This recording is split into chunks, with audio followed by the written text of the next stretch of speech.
할렐루야. 하나님 앞에 감사와 찬송과 영광을 올려드립니다. 그리고 부족한 저를 이 귀한 자리에 설 수 있도록 허락해 주신 우리 하나님, 그리고 담임 목사님, 당회원, 그리고 모든 성도님들에게 감사를 드립니다. 제가 태국 선교를 하면서도 늘 우리 더드림교회를 잊지 않고 마음속에 기억하면서 떠난 지가 30년이 훨씬 넘었지만 언젠가는 이 교회에 와서 그 하나님의 태국 선교 이야기를 했으면 좋겠다. 그리고 할 날을 하나님이 주실 것이다. 그런 생각을 가지고 이렇게 기도를 하면서 뭐 이렇게 간절하게 기도를 한 건 아니지만 마음속에 품고 있었는데, 하나님께서 때가 되어서 우리 이광호 목사님과 또 우리 장로님들 또 4월에 저를 불러주시고 또 태국에 또 이렇게 방문해 주셔서 함께 선교 현장을 돌아보면서 지난 날에 많은 그러한 이야기들이 생각이 많이 나더라고요. 참 우리 더드림교회에서 제가 어릴 적부터 제 기억으로는 초등학교 1학년 때부터 이 더드림교회에, 그때는 삼성교회였죠.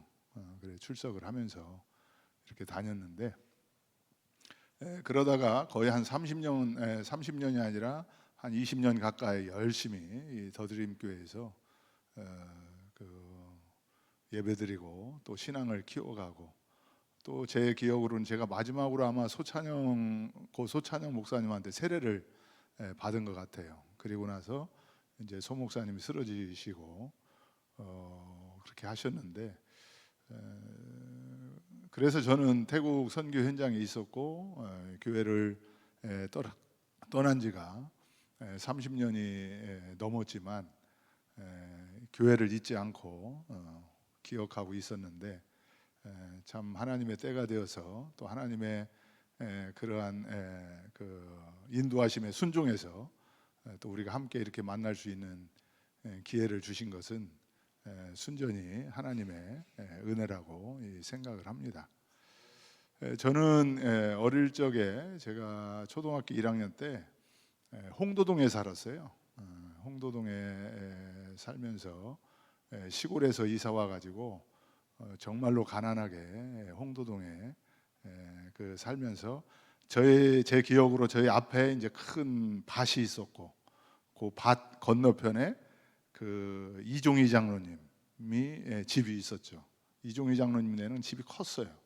그리고 거기는 TV가 있어가지고 그 마당도 넓고, 그래가지고 주말이나 이런 공휴일이나 특별히 그 스포츠라든지 재미난 것을 하면은 그 동네들이 다 몰려가서 그 장로님 집에서 이렇게 그 TV도 보던 그런 생각도 나고, 또 저희 집 옆에 거기가 이제 조금만 더 걸어가면 용전동이었습니다. 그 용전동인데 거기에 화장터가 있었어요.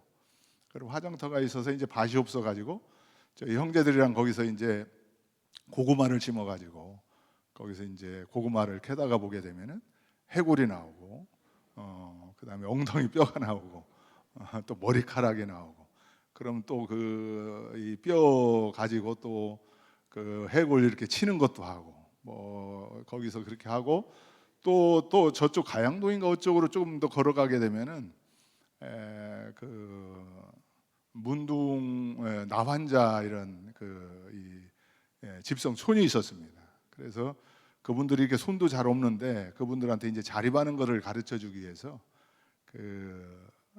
이발을 이렇게 가르쳤어요. 그래서 이발을 가르쳐 가지고 거기서 이제 이발을 하게 되면은 공짜로 하기 때문에 제가 어렸을 때는 그 나환자 그 사람들한테 이발하러 거기까지 걸어가서 이발을 했던 그런 기억이 납니다. 그러면은 그 이발 기계가 너무 녹슬어 가지고 뭐 이렇게 또 이 사람들이 이발도 잘 못하잖아요. 손도 어짓고, 그래가지고 이렇게 넣었다가 빼면은 오히려 깎는 것보다 머리를 빼가지고 어떤 때는 이 피가 툭툭 털어지기도 하고, 그래도 이제 그 당시에는 이제 머리를 빡빡으로 이렇게 이제 감아야 깎고 다녔는데, 하여간 그랬던 기억이 이렇게 대전에 오고 더드림교회 오니까 또 옛날 생각을 어떻게 지내왔나 이런 생각을 하다 보니까 그런 생각까지 이렇게 나게 되네요. 어쨌든 그렇게 하면서 제가 이제 지난 4월에 이제 간증을 했기 때문에 그거에 이어서 제가 이제 간증을 하게 되면, 제가 이제 그렇게 하나님의 그 부르심, 김장원 자아 발견 순회를 이 더드림교회 기도실에서, 지하 기도실에서 40일 동안 하고, 나는 선교사다, 너는 선교사다라고 하는 하나님의 이 부르심을 제가 받고, 이제 그때부터 제가 원래 생각했던 나는 세계적인 장사꾼이 돼야 되겠다라고 하는 생각을 바꾸고, 그때부터 온전히 내가 선교사의 길로 들어서게 된 것입니다. 그리고 나서 이제 신대원을 준비해서 이제 그 폐결핵도 걸리고 또 어려운 상황에서 합격을 하고, 그 다음에 이제 태국에 그 신대원에 다니면서도 제가 이제 지팡이를 짚고 다녔다고 했잖아요. 내가 왜 좀 다른 일을 하면 이렇게 건강하게 튼튼하게 잘 살 수 있는데 이렇게 굶어가면서 어렵게 이렇게 사나 하는데, 이 선교 현장도 한 번도 가보지 못하고 여기서 죽게 생겼구나 그런 생각이 드는 중에, 장신대에서 마침 그 태국 파야압 신학교에 교환학생이라고 하는 그 선교 현장 그 실습을 하는 그 모집을 해서 거기에 제가 지원을 하게 되어서 태국에서 이제 1년 있었죠. 태국에서 1년 있는 그 기간이 참으로 저에게는 은혜의 시간이었습니다. 그래서 1년 동안 있으면서 해외 한 번도 나가보지 못하다가 1년 가 있는 동안에 뭐 남는 게 시간이고, 또 그 당시에 이렇게 후원해주는 돈이 있고, 그래서 그 1년 동안 그 7개 나라를 이렇게 다닐 수 있는 기회가 되었고, 또 많은 선교 현장과 선교 선배님들의 사역을 이렇게 돌아보고, 또 몸도 한 55kg로 이렇게 갔다가 한 70kg가 되어서 건강한 몸으로 이렇게 돌아오는 은혜를 제가 입었죠. 그리고 나서 제가 이제 목회한 곳이 바로 성민교회입니다. 여기 탄방동에 있는 성민교회. 거기는 이제 그 당시에 철야기도로 아주 유명했죠. 다른 데는 이제 심야기도라고 해서 새벽 그 보통 뭐 10시나 11시 이렇게 끝나는데, 그 성민교회는 밤 10시부터 시작해서 새벽 5시까지 온전하게 철야를 하는 그런 교회였어요.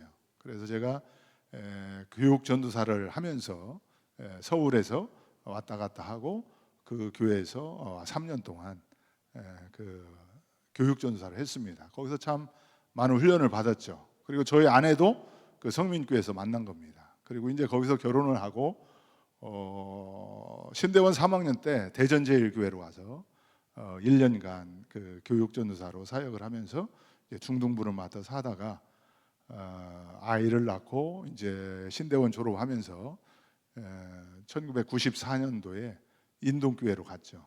인동교회 가서 거기서 이제 전임 전도사와 이제 안수를 받고, 그 교회에서 이제 제가 선교사를 한다라고 하는 그 마음과 그 비전을 알고, 담임 목사님께서 저를 많이 사랑해 주셔서 내가 너를 선교사로 우리 교회에서 보내주겠다 해가지고, 저는 이제 미얀마 선교사에 대한 꿈을 가지고 있었어요. 이제 미얀마 선교사를 하려고 하고 있었는데, 그래 미얀마 선교사로 보내준다 해서 이제 그 교회에서 한 5년 정도 부교육자로 인동에 있었습니다. 그래서 있으면서 저는 이제 선교사로 하루빨리 나가고 싶었는데, 1997년에 이제 그 여기도 보니까 1997년도가 그 교회 창립일인데, 그 인동교회도 1947년이 창립이래요. 그러니까 여기랑 똑같은 것 같아요, 연도가. 지금 여기도 보니까 그 창립이 1947년이네요. 그래서 2024년에서 77주년 기념 감사 예배를 드리는데, 그래서 이제 50주년 기념이 이제 1997년입니다. 그래서 저는 이제 1997년도에 미얀마 선교사로 가려고 했는데 마침 그 당에서 결의가 끝나고 다 보내주기로 했는데 마침 IMF가 왔어요. 97년도에. IMF가 오면서 나라가 뭐 전혀 한 번도 경험해 보지 못하는 그런 경제적인 위기를 만나고 달러가 올라가고 그러면서 그 선교사로 지금 97년도에 보내기가 어려운 상황이 되어서 담임 목사님이 저에게 1년이나 2년 더 지켜보고 그 다음에 선교사로 갔으면 좋겠다 그런 제안을 하셔서 그러는 중에 이제 이 세문안 교회에서 태국의 그 람푼이라고 하는 곳에 한테 기독교 선교관을 이미 세워놓고 저를 이제 그 부름이 있었어요. 전화가 오고 태국에 이미 살았었으니까 또 태국말도 어느 정도 하니까 왔으면 좋겠다. 그런데 이제 저는 97년도에 미얀마로 이제 가려고 생각을 하고 있었기 때문에 이제 거절을 하다가 IMF가 오면서 그러면은 세문안 교회를 통해서 이미 센터가 되어 있는 태국으로 가는 것도 괜찮겠다라고 해서 담임 목사님하고 상의를 하고 허락을 해서 세문안 교회 이제 지원을 해가지고 98년도에 세문안 교회로 가게 된 겁니다. 그리고 이제 세문안 교회에서 선교 훈련을 받고 거기서 1년간 부목사라고 하는 그 교칙이 있어가지고 1년 동안 거기서 그 부목사 하다가 이제 1999년도에 제가 이제 람푼의 한테 기독교 선교관이라고 하는 다녀오신 분은 알지만 거기도 아주 도시에 아주 잘 5억이라고 하는 돈을 들여서 2,000평에다가 센터를 아주 튼튼하게 예쁘게 또 잘 전놨습니다. 그래서 교회 예배당도 아주 크고 그래서 제가 거기에 이제 처음에 그 사택도 거기에 있고 그래서 이제 거기에 책임자로 가게 된 거죠. 이제 그리고 거기서 이제 사역을 하고 언어 공부를 하고 적응을 하고 이제 사역을 이제 시작을 하는 그런 중에 그 람푼에서 이 메수어이라고 하는 그 지역은 한 180km 정도 떨어진 치앙 라이라고 하는 또 새로운 지역이에요. 근데 하나님이 인도하셔서 거기에 또 메수어의 한테 기독교 교육센터라고 하는 교육센터를 건축을 하게 되었습니다. 그러니까 선교사로 간지 이제 1년도 안 된 사람이 그리고 람푼 선교관이라고 하는 큰 그 센터에 이 책임을 맡은 사람이 또 한참 180km 떨어진 지역에 기독교 교육센터를 한다라고 하는 것은 사실상 인간적으로는 불가능한 거죠. 1년도 안 된 이제 수습 선교사고 선교에 대해서 이제 배워야 되는 그런 이등병 같은 그런 사람, 훈련생 같은 그런 사람인데 여기도 지금 제대로 정착을 하지 못하고 또 새로운 사역을 한다라고 하는 것은 그 인간적 계획으로는 불가능한 거였는데 어쨌든 하나님이 인도하셨고 저는 거기에 순종을 해서 메수어의 한테 기독교 교육센터다라고 하는 그러한 이름을 줬습니다. 그래서 제가 기독교 교육센터라고 이름 지은 이유는 여기서 기독교 교육센터를 지어서 이 소수민족 사나이들 가난하고 교육의 기회를 받지 못하는 이 아이들에게 기독교 교육을 통해서 믿음과 이 실력을 겸비한 그런 지도자를 좀 양성해내야 되겠다라고 하는 그러한 마음을 주셔서 보통 선교센터라고 하는데 그 메수어에는 기독교 교육센터라고 했습니다. 그럼 기독교 교육센터라고 하는 의미를 제가 해석을 할 때에는 마태복음 28장 19절 20절 말씀에 있다시피 너희는 내가 분부한 모든 것을 가르쳐 지키게 하라 라고 하는 말씀이 예수님의 마지막 지상명령이잖아요.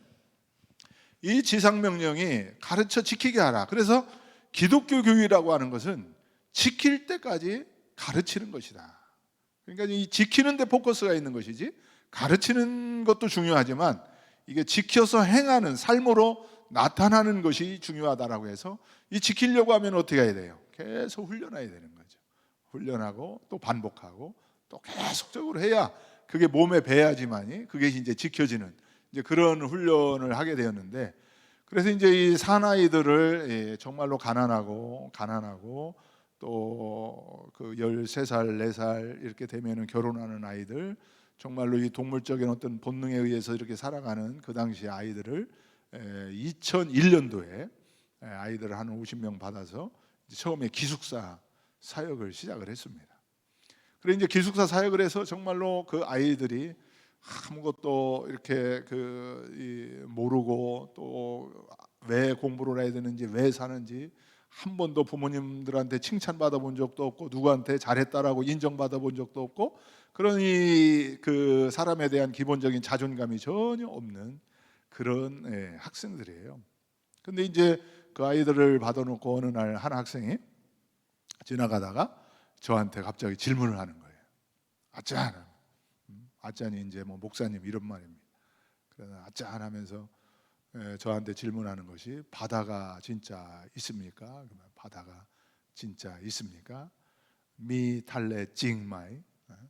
이게 이제 바다가 진짜 있냐라고 물어보더라. 왜냐하면 이 친구들이 이제 산에서만 살고 전기도 안 들어오고 어떤 뭐 TV를 매일 보는 것도 아니고 바다라는 그림은 보고 또 이야기는 들어봤는데 바다가 진짜 있냐라고 하는 그런 질문에 제가 나름대로 이 아이들한테 바다를 한번 보여줘야 되겠다. 바다가 진짜 있냐라고 하는 그 질문에 내가 바다를 한번 보여줘야 되겠다. 그래가지고 저희는 이제 태국에 총 77개도가 있는데 맨 위쪽에 북쪽입니다. 그래서 바닷가는 어디에 있느냐면은 이제 이 푸켓이라고 하는 곳에 아주 아름다운 곳이죠. 거기까지 우리 치앙라이에서 바닷가까지 가는데 거리수가 2,000km입니다. 2,000km. 그래가지고 이제 그 재정이 그렇게 넉넉하지는 않으니까 아주 싼 버스를 2대 빌려가지고 2,000km를 거기 우리 메소에에서 푸켓 하면은 여러분들 많이 가보셨죠? 빠통 비치라고 세계 제3대 비치가 바로 이 푸켓에 있습니다. 거기서 최고의 아름다운 바다를 내가 보여줘야 되겠다. 그런 마음을 하나님이 주셔가지고 그래서 이제 이 아이들을 데리고 바다를 보러 갔습니다. 그래 가는데 50시간 걸렸어요. 왜냐하면 이게 너무나 싼 버스를 빌려가지고 가다가 버스가 2번이나 고장 나가지고 또 길거리에다 세워놓고 애들 내리라고 하고 어디서 뭐 고치는 사람도 모르는데 물어가지고 그 기술자 불러다가 또 고치고 또 가다가 또 고장 나고 해가지고 푸켓까지 한 50시간 걸쳐가지고 거기까지 가서 바다를 쫙 보여주니까 아이들이 뭐 환장을 하더라고요. 야, 이게 산에서만 살다가 이렇게 넓은 바다를 보고 출렁출렁하고 아름답고 뭐 또 이 빠통 비치 그쪽으로 좀 더 가면은 이 여러분들 스노클링이라고 들어봤죠? 스노클링. 그 안경 쓰고 들어가면은 이 바다의 세계가 또 얼마나 아름답습니까? 노란 물고기, 파란 물고기, 하얀 물고기, 빨간 물고기가 쫙 형형색색의 이 바다의 세계도 또 새로운 그럼 하나님의 이 창조 세계 그런 것들을 쫙 보여줘. 그리고 이제 거기서 이제 제가 그런 메시지를 전했죠.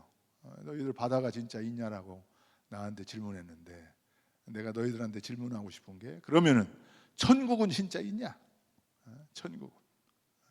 천국은 정말로 가봤냐? 이 사람들도 이제 바다라고 하는 이야기는 들어봐서 바다를 있냐라고 물어봤는데 어떻습니까? 여러분들 천국이 있는 줄로 믿습니까? 우리가 이제 믿음으로 믿는 거죠. 천국이 마찬가지로 여러분들 바다가 진짜 있듯이 천국도 진짜 있는 줄 믿으시기를 바랍니다. 그래서 바다를 보고 거기서 기도를 하고 또 자기 이름을 모래사장에다 쓰기도 하고 그래서 이제 마지막 날이 되었는데 마지막 날인데 갑자기 애들이 쓰레기 줍기를 하더라고요. 시키지를 않았는데 그래가지고 뭘 참 계속 다니면서 뭘 주워요. 그래가지고 이제 이 옷에다가 이렇게 해가지고 오는 거예요. 그래서 쟤들이 왜 시키지도 않았는데 저렇게 쓰레기 줍기를 하나 했더니 물어봤어요. 너 왜 이렇게 쓰레기를 저렇게 많이 주워 가냐 그랬더니 이게 쓰레기가 아니라 이 바닷가에 온 기념품이라는 거예요. 자기 집에서는 자기 동네에서는 한 번도 바다를 와본 사람이 지금까지 한 번도 없었고 바다라는 이야기만 들어봤지 한 번도 못 하기 때문에 내가 직접 가서 바닷가에서 이게 조개 깨진 거, 부서진 거, 썩은 거 뭐 이런 거 잔뜩 주워가지고 이거를 기념품으로 내가 이걸 진짜 바다가 있다. 이거를 이제 기념으로 하나씩 나눠주려고 애들이 다 이 쓰레기 줍기를 그 기념품을 다 이렇게 모으는 거예요. 그러면서 이제 정말로 잘 갔다 왔는데, 참 여기를 다녀오면서 제가 놀란 것은 이 아이들이 갑자기 이제 그 공부를 하기 시작하는데, 그 꼴찌하던 애가 한 달 만에 갑자기 성적표를 가져왔는데 1등을 해온 거예요. 1등. 그것도 한 달, 두 달 만에. 그것도 뭐 긴 시간이 가는 게 아니고. 그래서 애들한테 왜 너희 이렇게 바다를 보면서 갑자기 성적이 달라지고 태도가 달라지고 이게 달라졌냐, 그러니까 자기가 바다를 통해서 하나님을 봤다는 거예요. 바다를 통해서. 그러니까 바다를 보여줬는데 바다만 본 게 아니고 바다를 통해서 하나님을 봤다는 거죠. 그러면서 하나님이 보이니까 이 세상이 보이고, 이 세상이 보이니까 내가 보이더라는 거예요. 그러니까 우리가 누구로부터 왔습니까? 하나님께서 우리를 창조했잖아요. 그러니까 이 아이들이, 제가 놀라운 진리를 깨달은 게, 이 아이들한테 이 바다를 보여주니까 하나님을 보는구나. 그래서 많은 것을 보여줘야 되겠다. 보여줘야 되겠다. 이 본다라고 하는 것이 엄청나게 중요합니다. 다 같이 한번 따라서 하시죠. 하나님이 보이면 내가 보인다. 자, 우리는 이 하나님의 형상으로 창조함을 받은 이 사람이기 때문에 우리 스스로가 나 자신을 알 수가 없어요. 그 이제 이 착각이에요. 내가 나를 알고, 내가 어디서 왔는지, 내가 무엇을 위해서 살아야 되는지, 지금 어디로 가고 있는지, 이걸 모르면서 살아가는 사람들이 얼마나 많이 있는지 모릅니다. 이 세상에. 여러분들은 그거 알고 계시죠? 우리가 어디서 왔습니까? 하나님으로부터 왔죠. 그럼 우리가 무엇을 위해서 살아야 됩니까? 하나님을 위해 사는 거죠. 그럼 지금 우리가 어디로 가고 있습니까? 하나님 나라로 가고 있는 거죠.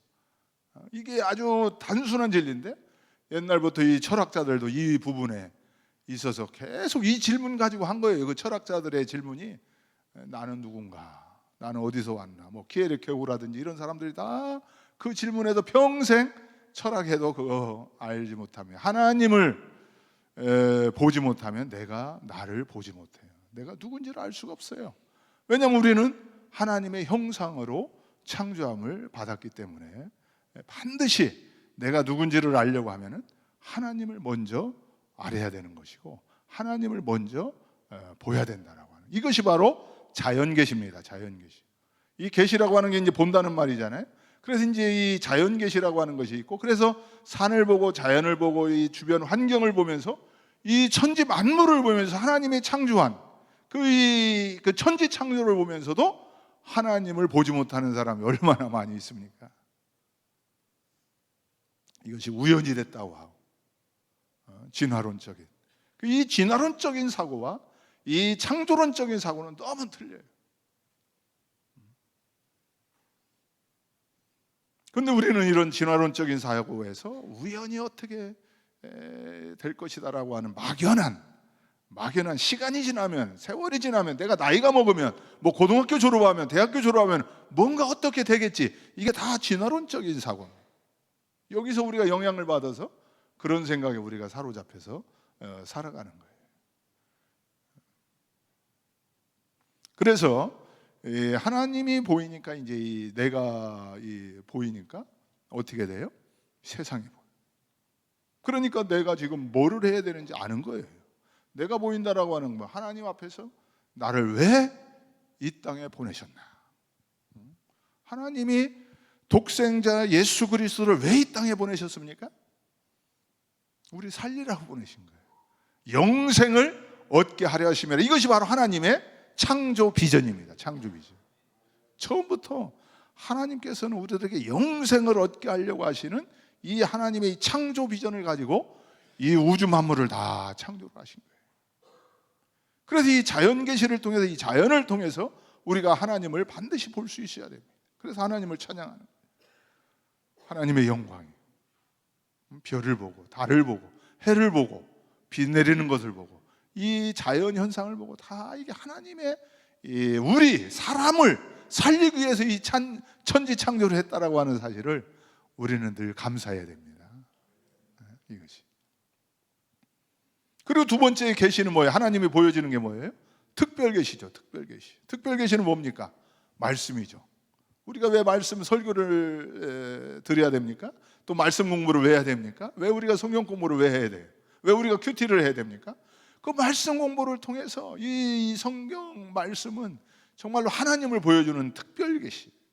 그러니까 우리가 말씀을 통해서 우리가 아는 것은 자꾸 하나님을 더 가까이 가서 하나님을 보는 거예요.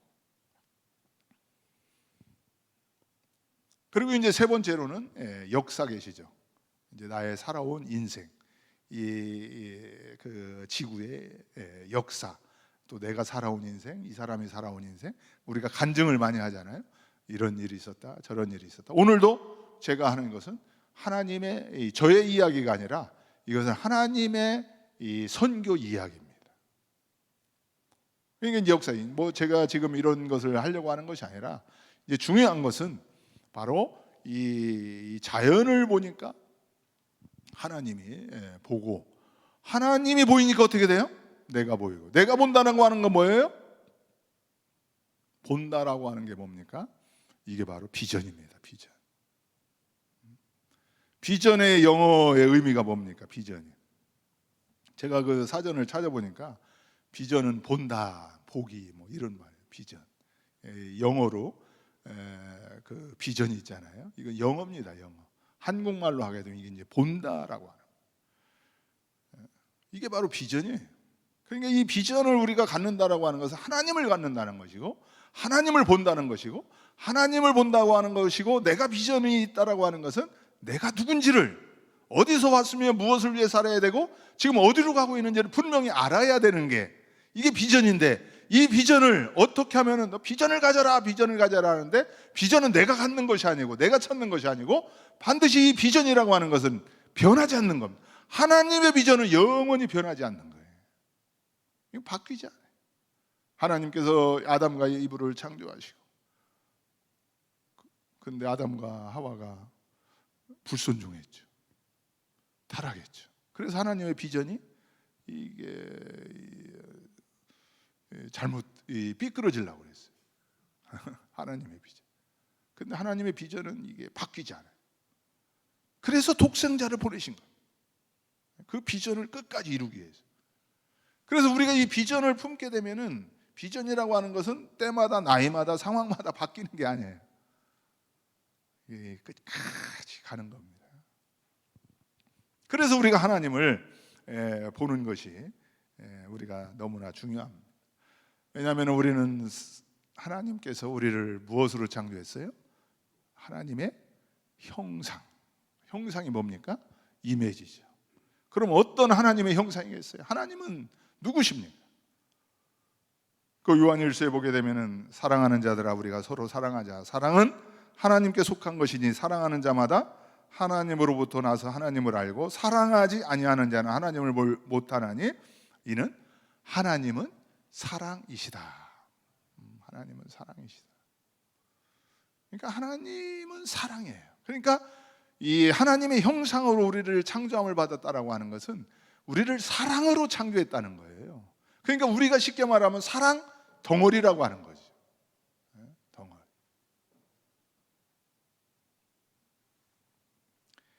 그래서 이 사랑을 우리가 느끼고 경험하는 것이 너무나 중요합니다.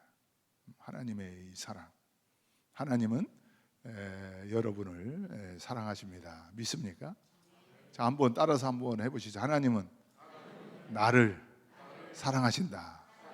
옆 사람에게 하나님은 당신을 옆 사람에게 하면 당신을 사랑하십니다. 하나님은 우리를 사랑하십니다. 하나님은 더드림교회를 사랑합니다. 아멘입니까? 네. 아멘. 하나님은 사랑입니다. 사랑. 이 사랑의 본질을 바꿀 수가 없는 거예요. 우리를 살리고자 하시는 그 사랑을 우리가 어떻게 하든지 간에 우리를 살리려고 하는 하나님의 비전은 바뀌지가 않는다 이 말입니다. 제가 이제 사역을 하면서 미얀마 제가 선교사 한다고 했잖아요. 근데 하나님께서 또 제가 센터를 하고 있는데 미얀마에서 저를 찾아왔어요. 어떤 전도사가 그 센터로 거기서 한참 걸리는데, 그래서 당신 누구냐 그러니까 미얀마에서 왔대요. 그래서 왜 찾아왔냐 그러니까 나를 찾아가라고 다른 사람이 얘기를 했다는 거예요. 그래 왜 찾아왔냐 그러니까 자기가 이제 그 얘기를 하더라고요. 그 미얀마의 태국하고 이제 국경 그 타킬렉이라고 하는 그 지역이 있는데 그 다리 넘어가면 바로 미얀마고 이쪽은 태국입니다. 그래 이제 이 좌측이나 우측에 보게 되면은 거기에 이제 어떤 곳이 있느냐면은 아동 성매춘하는 데가 있어요. 9살부터 12살 먹은 아동을 성매춘하는 그런 데가 있습니다. 거기에 이제 팔려오는 어린 아이들이 있는 거죠. 9살에서 12살 먹은 아이들이 어떤 데는 팔려서도 오고 부모한테, 어떤 때는 이 사람들이 유괴해서도 오고. 여러분들 어릴 적부터 태어나가지고 9살, 12살 한번 생각해 보세요. 그 나이가 얼마나 사랑받아야 되고 인정받아야 되고 부모님한테 또 주변 사람들한테 얼마나 사랑을 받아야 될 그 나이인데, 부모가 사랑해야 됨에도 불구하고 돈 때문에 자기 자녀를 팔았다라고 그 아이가 인식을 하고 느끼고 이렇게 하게 되면 그 아이의 마음의 상처는 얼마나 크겠습니까? 참 그것은 이 상처가 너무나 커가지고 뭐 아무리 상담가 할아버지라도 아무리 상담을 잘한다고 해도 상담으로서 제가 볼 때는 치료가 불가능할 것 같아요. 근데 이제 그런 아이들을 이제 거기서 데려다 놓고 남자들을 이 매춘을 하다가 거기서 이제 몸이 아프거나 또 힘들거나 또 남자를 상대를 못하면 그 주인이 그냥 버립니다. 왜? 이 사람을 사람으로 보는 게 아니라 상품으로 보기 때문에 상품 가치가 없으니까 그 아이를 그냥 버리는 거예요. 그러면은 그 아이들이 이제 길거리에 나와가지고 그 다리 위에서 앉아서 먹어야 되니까 동냥하면서 사람들이 주는 거 가지고 먹고 사는 거예요. 그러니까 이제 그런 아이들을 불쌍히 여겨서 이 전도사가 집에 데려다 놓고 키우기 시작한 거예요. 키우기 시작하면서 이 아이들이 1명, 2명, 3명, 4명, 5명 들고 자기 자녀들 또 4명이 있어요. 자기 자녀들 4명 있고 이렇게 하니까 벌써 집도 제가 가보니까 완전히 오두막집에 흙으로 받아있고 대나무로 해가지고 그냥 거기서 이렇게 자는데, 그러니까 이제 애들이 많아지니까 그 밥을 먹이는데 밥값이 없다는 거예요. 그래 밥값이 없어서 힘들어하고 있는데 누가 저 아짠 김한테 찾아가 보면 아마 도와줄 거다. 그래가지고 저는 알지도 못하는데 이거 하나님이 선교하시는 거죠. 저는 뭐 이렇게 선교를 찾아다니면서 한 적은 거의 없습니다. 다 찾아와요. 그 하나님이 하시는 겁니다. 그럴 때 우리가 이제 영적으로 예민해서 그것을 감당하라고 순종하는 것이, 그 메수에도 제가 태국 선교사로 간 지 1년 만에 그게 생겨날 수 있겠습니까? 사실은 불가능한 거죠. 근데 어쨌든 그거 찾아와가지고 도와달라. 뭘 도와주냐? 밥값 좀 도와달라. 그래 제가 가봤어요. 가보니까 정말 그렇게 살더라고요. 그래 내가 이제 밥값을 도와줘야겠다 했는데 이제 아이들이 뭐 더 느는 거예요. 12명. 그러니까 이제 더 있을 수가 없는데 그 집에서 더 살 수가 없어서 마침 어떤 장로님이 방문을 했다가 이 아이들한테 집을 얻어줘야 되겠다. 그래가지고 이제 그 집을 렌트를 했어요. 2층 집을 렌트를 해가지고 거기서 살게 했어요. 근데 이제 그 렌트에서 사는 6개월 정도 됐는데 그 사는 동네에 갑자기 이 절에서 불이 났어요. 절에서 불이 나서 반이 확 타버렸어요. 그러니까 이제 주지스님이 도대체 왜 우리 절이, 그것도 절이 그냥 불이 난 게 아니라 이 번개불에 의해서 불이 났어요. 번개불에서 바바박 하면서 이상하게 어떻게 절을 쳐가지고 그게 불이 나가지고 반이 타버렸는데, 도대체 왜 번개불이 우리 해필이면 절을 이렇게 불내냐, 그 이유가 도대체 뭐냐. 그래서 회의를 했어요. 그래서 뭐 이장도 부르고 무당도 부르고 주지스님도 부르고 그 동네에서 뭐 나름대로 그 지도자들은 다 불러가지고 회의를 했어요. 그래서 도대체 왜 우리가 이렇게 절에서 불이 났냐 그랬는데 그 다 할 말이 없잖아요. 이유를 모르니까. 그러니까 마지막에 이제 어떤 사람 저기 우리 기독교 이 아이들 또 그들 말로 하면 재수 없는 아이들이 지금 와서 그리고 거기서 매일 예배드리고 찬양하고 기도해서 하늘에서 귀신이 노했다. 그래서 성질 나가지고 여기다가 번갯불을 떨어뜨렸다는 거예요. 그러니까 또 이 사람들이 그걸 또 다 믿더라고요. 정말 그러냐? 그래, 정말 그렇다. 그러면 얘들을 어떻게 해야 되냐? 내쫓아야 된다. 그래가지고 내쫓기로 결정을 했어요. 우리 아이들을. 그래가지고 이제 내쫓기로 결정을 해서 와가지고 나가라. 그래서 이제 그 자초지종을 얘기해서 그 전도사 우리 못 나간다. 우리는 1년 계약했는데 지금 6개월밖에 안 되는데 왜 나가라냐? 너 때문에 우리 불났다. 우리가 왜 불질렀냐? 뭐 해가지고 결국은 나간다 못 나간다 또 회의하고 또 회의하고 하다가 결론은 그러면은 계약 기간 1년만 여기서 살아라. 그러면서 앞으로는 예배드리거나 기도하거나 성경 보거나 찬양하지는 마라. 그러면은 여기서 있을 수 있다. 6개월간. 그리고 1년에는 무조건 나가는 거다. 그렇게 해가지고 오케이를 해서 서로 양보해가지고 그렇게 하기로 했습니다. 근데 이제 그게 그 사역을 시작한 지 한 5년 정도 되는 그때 시점에 그 5년 동안 그 아이들한테 계속 우리가 가르친 것은 하나님은 너를 사랑한다. 하나님은 너를 사랑한다. 그걸 계속 말씀이 사실상 사랑 이야기예요. 이 성경 말씀은 창세기로부터 요한계시록까지 따지고 보게 되면 하나님의 형상으로 우리를 창조했듯이 러브 스토리입니다. 러브 스토리.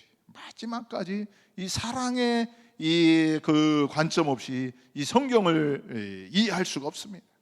이 하나님의 사랑을 우리가 보는 것이 그래서 중요해요. 그래서 이제 그 하나님은 너를 아니 내가 부모로부터 버림받고 팔림을 받고 지금 내쫓김을 당하고 했는데 누가 나를 사랑하냐? 그랬는데 결국에 이 아이들이 계속 가르쳐도 죽어 있어요. 감정적으로 죽어 있고 뭐 아무리 맛있는 것 같다 해도 맛있는 줄 모르고 또 좋은 일, 또 슬픈 일에도 울 줄도 모르고 또 웃기는 일 해도 전혀 웃을 줄도 모르고 이 결국은 살아있지만 죽어 있는 거나 마찬가지. 살아있지만 이 죽어 있는 거나 마찬가지. 그래서 그 아이들한테 하나님은 너를 사랑한다. 성경 구문을 계속 해야 되고 너를 사랑한다. 너를 사랑. 이게 귀에 올 리가 없죠. 그거를 가르치기를 한 5년을 가르친 겁니다. 근데 이제 마침 그때에 우리 단기 선교팀이 왔어요. 단기 선교팀이 와서 이제 거기를 방문을 했는데 할 게 없잖아요.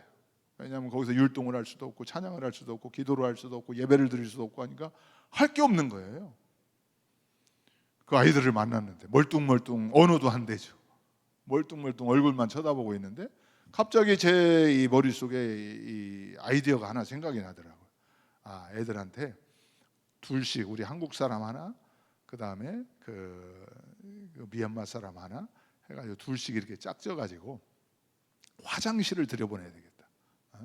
화장실은 아무도 못 보니까 화장실은 또 조그만하니까 한꺼번에 다 들어갈 수는 없고 2명씩 짝을 져가지고 화장실을 들여보내면서 우리 그 한국 사람한테 프라차우송 라쿤 하나님은 당신을 사랑합니다. 그 말만 해라.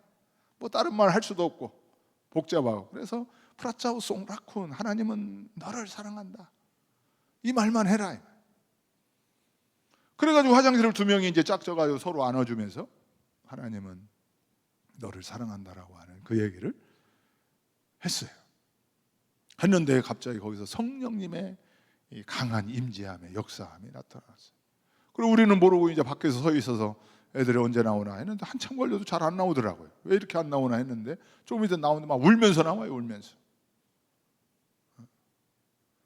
울면서 나오는데 이렇게 보니까 막 아이들이 막 펑펑 울면서 양쪽 다. 그래서 애들이 왜 울지 하면 또 들여보냈어요. 또 들여보냈는데 걔들도 도대체 화장실에 뭐가 있는데 저렇게 울면서 나오나. 근데 참 하나님의 놀라운 역사, 5년 동안 계속 하나님은 살아계시고 하나님은 인도하시고 하나님은 너를 사랑하신다. 그것이 내가 사랑받지 못해서 어릴 적부터 사랑받지 못하고 버림받고 또 포기당하고 그 부모로부터 또 남자로부터 이 사회로부터 이렇게 버림을 받는 그 상처가 너무나 크고 너무나 깊은데 이것을 치유할 수가 없는데, 그동안에도 이제 그것을 치유가 안 되는데 이 화장실에서 하나님은 너를 사랑한다라고 하는 그 말 속에 성령님의 놀라운 강한 역사함이 나타나면서 아이들이 갑자기 그것이 믿어진 거예요.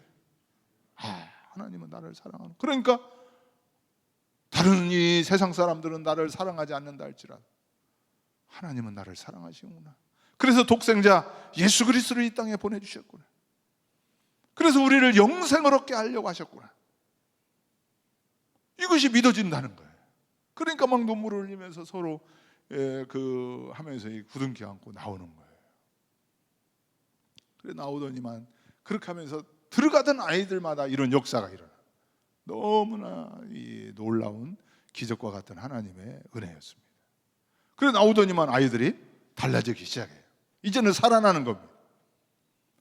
하나님의 사랑을 믿어지니까, 하나님의 사랑이 믿어지니까, 하나님의 사랑이 느껴지니까, 하나님의 사랑을 보게 되고 알게 되니까 이들이 이제는 그동안에는 아무리 이야기를 해도 들은 채도 안 하더니 이제는 그것이 하나님의 이 사랑이 느껴지고 믿어지니까 이들이 살아나기 시작해요. 그러면서 나 학교 가고 싶다고, 나 공부하고 싶다고, 나 이것 먹고 싶다고, 여기 가고 싶다고. 그러면서 사람이 이제 비전이 생기는 거예요. 하고 싶은 것이 생기는 겁니다. 이게 하고 싶은 게 하나님의 뜻에 의해서 하고 싶은 것이 이게 바로 비전이에요.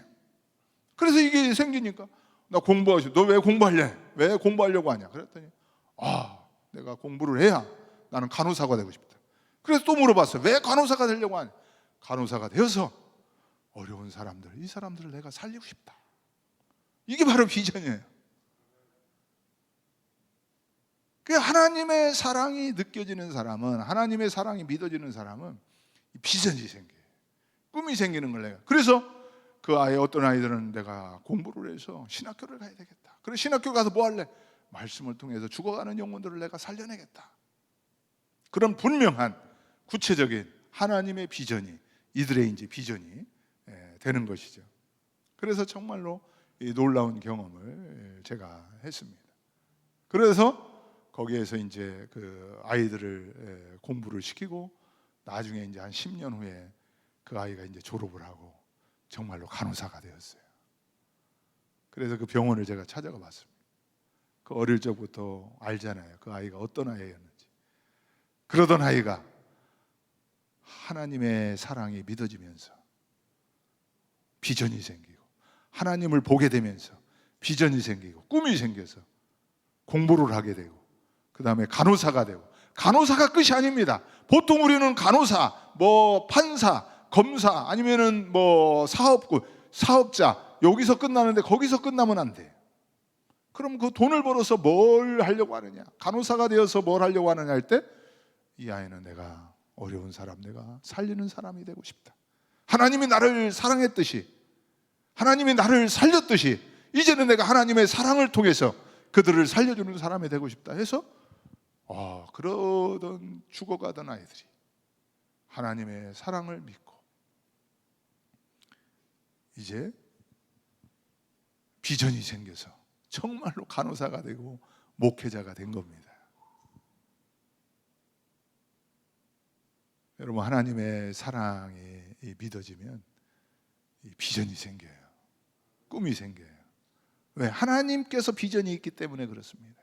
하나님께서는 영원히 변하지 않는 비전이 있기 때문에 하나님의 사랑이 느껴지면 하나님이 하고 싶었던 그 놀라운 그 비전의 일을 내가 하고 싶은 거예요. 그래서 우리가 나에게 우리가 자꾸 갇혀 있으면 안 됩니다. 이 비전이라고 하는 것은 이 형편과 처지를 초월하는 능력이 있어요. 그 아이들의 형편을 한번 생각해 보세요. 그 아이들의 처지를 한번 생각해 보세요. 그렇게 할 수 없는 아이들이에요.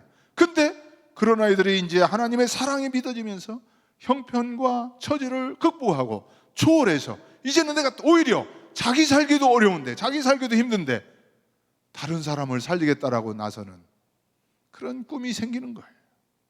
그래서 이 비전이라고 하는 것은 형편과 처지를 극복을 하게 되는 것이죠.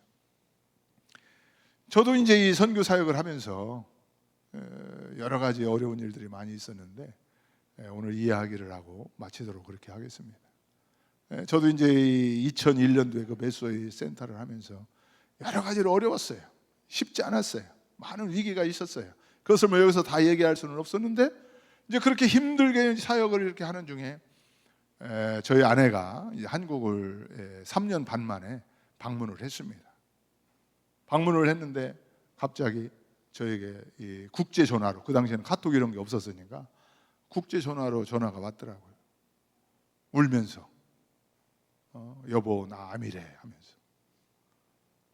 그래서 그 이야기를 제가 이제 사역하다가 이 전화기를 듣고 저도 깜짝 놀랐어요. 야, 이게 그렇게 되면 지금 나이가 지금 30 몇 살밖에 안 되는데 암이라니 이게 도대체 어떻게 된 건가? 또 나는 어떻게 해야 되나? 또 우리 아이들은 어떻게 해야 되나? 뭐 여러 가지 걱정과 여러 가지 생각이 막 와닿더라고요. 근데 이제 선교 사역은 지금 막 시작하고 있는, 이제 3년, 4년 막 해서 남푼도 그렇고 메소이도 그렇고 막 시작하는 그런 단계잖아요. 근데 갑자기 그런 청천벽력 같은 그런 소식이 왔어요. 그래서 이것을 어떻게 해야 되나? 그러다가 이제 수술 날짜가 잡혀서 서울 아산병원에서 이제 수술하는 날에 제가 이제 그 아침에 들어왔습니다. 그 아침에 들어와서 가서 보니까 벌써 수술실에 들어갔더라고요. 그래서 이제 수술을 몇 시간 동안 하고 나와서 저녁 때 이렇게 나와가지고 이제 마취가 깨어나면서 있는 그런 상황인데 저도 마음이 무지하게 착잡했어요. 이게 앞으로 이 수술한 다음에 이게 과연 살 것인가 어떻게 될 것인가, 또 나는 선교를 이걸 계속 해야 되는 것인가 말해야 되는 것인가. 나는 처음부터 이 선교사 하려고 이 더드림교회에서부터 그렇게 기도하면서 굶으면서 폐결에 끌리면서 그 태국에 갔다 오면서 나는 선교사를 준비했는데 선교 시작한 지 이제 3년밖에 되지 않았는데 나는 선교를 어떻게 해야 되는 것인가, 다시 와서 장사를 해야 되는 것인가, 어떻게 해야 되는 건가, 이게 뭐 여러 가지 생각이 막 들더라고. 그런 복잡한 생각이, 어려운 생각이, 힘든 생각, 막 그런 생각이 드는데 이제 저녁 때 그 메소이 센터에서 전화가 왔어요. 국제 전화가. 그래 국제 전화가 와서 나는 우리 집사람이 수술 잘했냐 그런 안부 전화인 줄 알았더니 그거는 묻지는 않고 갑자기 아찬 그러더니 큰일 났다는 거예요. 그래 뭐가 큰일 났냐? 그러니까 우리 집사람이 이제 마취해서 깨어나면서 아프다고 하는 그 시간에, 똑같은 시간에 이 메소이 센터에서는 갑자기 전화가 와가지고 나한테 지금 우리 아이들이, 거기는 7시만 되면 항상 그 당시에 예배를 드렸는데 예배당에서 갑자기 아이들의 귀신이 5명이 들어갔대. 5명. 그래서 여자들이 이제 귀신이 들어가가지고 의자를 왔다 갔다 하면서 막 피를 흘리고 자학을 하고 날뛰고 소리 지르고 있다는 거. 이걸 어떻게 하냐? 그러는 거 뭐 전화로 한 2, 30분 정도 이렇게 하면서 뭐 제가 어떻게 할 수가 없잖아. 나는 지금 그 태국에서 오늘 새벽에 와가지고 지금 저녁 때 지금 그러는 거예요. 저녁 때 내가 없는 사이에. 그래가지고 내가 어떻게 할 수가 없어가지고 어떻게 못 하는데, 그리고 이제 끝났어요. 어쨌든 우리가 기도하고 그거 어떻게 해야지, 어떻게 하겠냐. 뭐 내가 어떻게 할 수가 있는 것도, 제가 옆에 있는 것도 아니고 옆에 있어도 뭐 할 수 있는 것도 없는데 저는 한국에 있으니까. 그러면서 이제 기도해주고, 그리고 이제 또 둘째 날이 됐어요. 둘째 날도 착잡해서 했는데 또 똑같은 시간에 전화가 왔어요. 전화가 와서 나는 기대하는 마음, 이제는 잘 마무리가 됐는가 보다 해가지고 또 전화를 받았더니 이제는 그게 아니고 더 큰일 났다는 거예요. 이제는 5명이 아니라 10명이 10명. 10명이 뭐 완전히 피투성이가 되고 예배당에 완전히 뭐 서로 의자를 일로 뛰어다니고 절로 뛰어다니고 또 귀신 안 들리는 사람은 서로 잡으려고 쫓아다니고 이렇게 한다는 거예요. 그래 이건 도대체 뭔가. 그러니까 막 이런 얘기를 들으면서 지금 난리가 나서 우리 어떻게 하면 좋냐고 하는데 나는 어떻게 해 지금. 아내는 지금 암 수술 해가지고 지금 이틀째인데 어제하고 갈 수도 없고. 그러니까 막 짜증이 나고 영적인 스트레스가 아주 강하게 밀려오더라고요. 그러면서 이 선교에 대해서 나는 이제는 선교 이거 그만해야 되겠다. 이거 하다가 내가 제명에 못 살겠다. 그런 생각이 막 들면서 알았다고 하면서 전화를 한 30분 하고 이제 막 10명이 해서 끊었어요. 끊었는데 막 너무 짜증이 나고 너무 힘들고 너무 영적 스트레스가 막 심하게 와가지고 내 마음에 결심을 했어요. 아, 나는 이제 태국은 끝이다. 이제 태국 방향으로 내가 오줌도 안 넣어야 되겠다. 그렇게 하고 이제 해서 하루를 또 지나갔어요. 지나가는데 이제 셋째 날 됐어요. 셋째 날 돼서 전화 안 오면 좋겠는데 또 그 시간에 또 전화, 예배 시간. 걔들이 예배 시간에만 발작을 일으켜요. 또 예배를 안 드릴 수는 없고. 그래서 이제 예배 시간에 활짝을 일으키는데 갑자기 이제는 더 큰일 났다는 거예요. 그래 또 뭐가 더 큰일이냐 그러니까 그 10명이 또 귀신 들린 애들 그 예배당에서 막 소리 지르면서 막 하고, 또 그 앞에는 막 그 산에서 내려온 사람들이 그 귀신 들린 애들 양 10명 막 잡아가지고 그 길 있잖아요. 우리 예배당 있고 여기 학교 있고 그 길에다가 지금은 시멘트를 했는데 거기다가 포승줄로 해가지고 애들을 이제 사지를 묶는 거예요. 묶어놓고 닭을 잡아가지고 닭을 목을 비틀어서 피를 빼고 거기서 이제 칼로 해가지고 얼굴에다 망태기를 쓰겨놓고 닭의 그 피를 빼가지고 그 칼에다가 피를 묻혀가지고 이제 겨드랑이나 이런 데에서 귀신을 쫓아내는, 완전히 이제 그 무당이하는 방식으로 귀신을 쫓아낸다고 이 센터에서 그렇게 하고 있다는 거예요. 그리고 또 한쪽에서는 우리 아이들은 더 이상 귀신 나오는 이곳에 더 둘 수 없다. 그래가지고 이제 보따리 싸는 거예요. 다 보따리 싸서 부모들이 데려가지고 보따리 싸서 다 집으로 이렇게 가는 거죠. 그리고 이제 여기 귀신 들린 아이들은 뭐 난장판이 되고, 그 어제까지 내가 완전히 이제 너무 영적 스트레스 심해서 이제 그만둬야 되겠다 했는데 막 그 얘기를 이제 1시간 반 동안 막 이 사람 통화하고 저 사람 통화하고 이 사람 통화하고 막 이렇게 하지 마라, 절대 저렇게 하면 안 된다, 우리는 기도하고 말씀으로 해야 된다. 뭐 그 사람들 얘기는 기도하고 말씀으로 어제까지 했는데 안 되는데 어떻게 하냐 이거. 그 낫더러 어떻게 하라는 거야. 나는 한국에 있는데 지금. 그랬는데 결국에 이렇게 하면서 갑자기 하나님께서 저에게 어제까지는 이제는 태국은 끝이다, 나는 선교사 이제 그만해야 되겠다라고 했는데 갑자기 그 전화 통화하는 그 아이들의 상황을 보면서 하나님께서 파노라마로 쫙 보여주시는 거예요. 그 불쌍한 영혼들, 귀신에 의해서 죽어가는 저 영혼들, 가난에 의해서 죽어가는 저 영혼들, 무지에 의해서 죽어가는 저 영혼들, 에이즈에 의해서 죽어가는 영혼들, 또 술 중독과 마약 중독에 죽어가는 저 영혼들, 아무리 부자지만 우상과 혼합주의에 죽어가는 그 태국의 영혼들. 태국의 우상들, 뭐 태국의 이런 사람, 이런 것들을 쫙 보여주면서 가난과 귀신은 뭐 두려움과 공포 속에서 죽어가는 그만, 또 배우지 못해서 공부하지 못해서 교육받지 못해서 죽어가고 있는, 하나님의 사랑을 알지 못해서 하나님을 보지 못해서 죽어가고 있는 그 수많은 영혼들을 이 1시간 반 동안 통화를 하면서 파노라마로 내 마음속에, 내 눈 속에 촥촥촥촥 지나가. 나는 좀 안 봤으면 좋겠는데, 나는 이제 끝인데 촥촥촥촥 지나가는데 그거를 거부할 수가 없더라고요. 그거를. 그래가지고 제가 이렇게 하면서 어제까지만 해도 완전히 태국은 질렸는데 이제는 그걸 쫙 하나님이 보여주시는데 내가 태국을 다시 가야 되겠구나. 그래서 내가 하나님한테 그랬어요. 하나님, 걱정 마세요. 제가 태국 다시 가겠습니다. 그래서 그 죽어가는 영혼들의 이 불쌍한 것들을 보면서 제가 태국을 다시 이렇게 가기로 결정을 했어요. 마음에 내가 바로 들어가겠습니다. 그리고 제가 이제 태국을 일주일 만에 들어가기로 결정을 했어요. 그래서 저희 아내는 여기서 항암 치료를 혼자 할 수밖에 없었고, 저는 이제 일주일 만에 태국으로 혼자 다시 들어갔죠. 근데 신기한 것은 그 다음 날 또 이제 전화가 오나 안 오나. 전화 오면 안 오면 좋겠는데 좀 어떻게 자기들끼리 좀 해결하지. 그러면 좋겠는데, 근데 전화가 안 오는 거예요. 넷째 날이 됐는데. 그래서 그 넷째 날은 제가 궁금해서 제가 한번 해봤어요. 그래, 왜 오늘은 전화 안 하냐 그러니까 오늘은 애들이 멀쩡하다는 거예요. 애들이 그렇게 그 전날까지 펄펄 뛰고 난리 뛰던 아이들이, 귀신 들린 아이들이 오늘은 갑자기 멀쩡하다는 거예요. 할렐루야. 이게 하나님이 하신 겁니다. 하나님. 이게 이 선교사를 훈련시키기 위해서 하나님이 하신 거예요. 그래서 마태복음 9장 35절 38절에서 보게 되면은 뭐 다른 말씀이 있지만 무리를 보시고 불쌍히 여기시니 이는 그들이 목자 없는 양과 같이 고생하며 기진함이라. 이 불쌍히 여긴다라고 하는 게 얼마나 중요한지 몰라요. 하나님께서 왜 우리를 살리신지 아십니까? 불쌍해서 살린 거예요. 왜? 하나님이 우리를 살려주지 않으면 우리가 이 지금 죽어가는 그런 영혼들처럼 아무것도 모르고 하나님을 알지 못하고 하나님을 보지 못하고 하나님의 비전을 우리가 느끼지 못하고 경험하지 못하고 하나님의 사랑을 우리가 한 번도 체험하지 못하고 우리가 죽어가는 그 영혼들이 얼마나 불쌍하다라고 하는 사실을 우리가 알아야 되는 것입니다.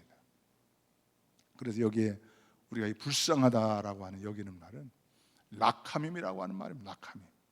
라카밈이라고 하는 것은 그 원어의 뜻에 보게 되면은 우리나라 말로는 불쌍하다, 그 태국 말로 하면 송산이라고 하는 말이고 또 이 영어로만 컴패션이라고 말하는데 이건 히브리 말로 말하면 라카밈이라고. 이 라카밈이라고 하는 말은 여호와 하나님의 자궁이라는 말이에요. 이 자궁이라고 하는 것이 어떤 말입니까? 생명이 시작되는 곳이, 생명이 탄생되는 곳이, 생명이 자라나는 곳이에요. 그러니까 우리가 불쌍히 여기는 이 마음을 가지게 될 때 하나님의 비전을 우리가 가질 수 있다 이 말이죠. 뭐 더 할 얘기가 많이 있지만 이 불쌍히 여기는 마음이 이게 불쌍히 여기게 되면은 저도 그 역사들이 많이 있어요. 용납하게 되고 인정하게 되고 용서하게 되고 결국 사랑하게 되고 결국 그들을 내가 뭘 도울 수 없을까? 그들을 내가 뭘 해서 내가 그들을 살려줄 수 없을까? 그런 생각이 막 들게 하는 게 뭐냐면 불쌍히 여기는 마음. 이게 바로 하나님의 마음인 줄로 믿으시길 바랍니다. 그 마음 때문에 우리가 살아난 거예요. 우리가 잘나서 우리가 똑똑해서 우리가 훌륭해서 하나님이 우리를 살려준 것이 아니라 하나님이 우리가 불쌍해서 우리를 이 자리에 살려준 것인 줄로 믿으시길 바랍니다. 그리고 이 세상에 하나님을 몰라서 하나님을 보지 못하고 죽어가는 그 영혼들을 우리를 통해서 네가 좀 그들을 좀 살려냈으면 좋겠다. 그런 비전을 우리에게 주시고자 우리를 살려주신 줄로 여러분들 그렇게 믿으시기를 바랍니다.